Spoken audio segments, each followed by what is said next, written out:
Son emploi du temps est celui d'un édile qui gère près de 9 millions d'habitants. Et s'il nous a exceptionnellement accordé une interview ce matin, 3 jours après sa prise de fonction, c'est notamment parce que Sadiq Khan a un lien privilégié avec la France et Paris. J'ai été ravi que le premier coup de fil que je reçoive soit celui de la maire de Paris, Anne Hidalgo. Je l'ai rencontrée hier, c'est ma première invitée officielle. Nous avons vu comment nous pouvions travailler ensemble en tant que maires de deux grandes cités.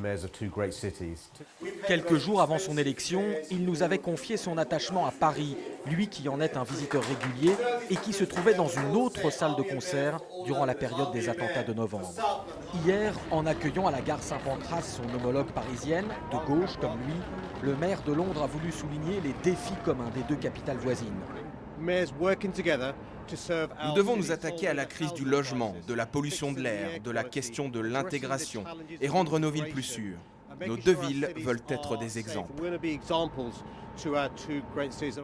Lui qui prend le fauteuil de Boris Johnson, parti faire campagne contre l'Union européenne, l'avoue clairement, sa première tâche, au contraire, dépassera largement les frontières de sa ville. Durant les prochaines semaines, ma priorité sera que mon pays reste dans l'Union européenne. L'Europe apporte d'énormes avantages à ma ville et je ferai campagne de toutes mes forces contre le Brexit. Durant toute sa campagne, Sadiq Khan a suivi une ligne. Brandir fièrement sa culture musulmane, non pas comme religion, mais comme symbole de la diversité de Londres. Ce week-end, il a fait sa prestation de serment en la cathédrale de Southwark devant un prêtre conquis.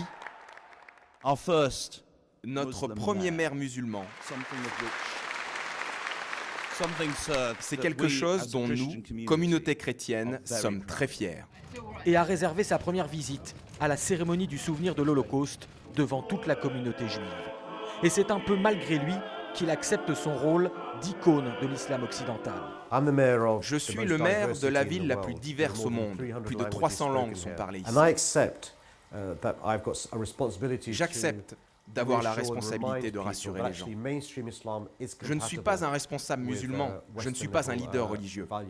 Mais je peux utiliser mon expérience pour rappeler à tous nos amis dans le monde que l'islam et les valeurs libérales occidentales sont compatibles.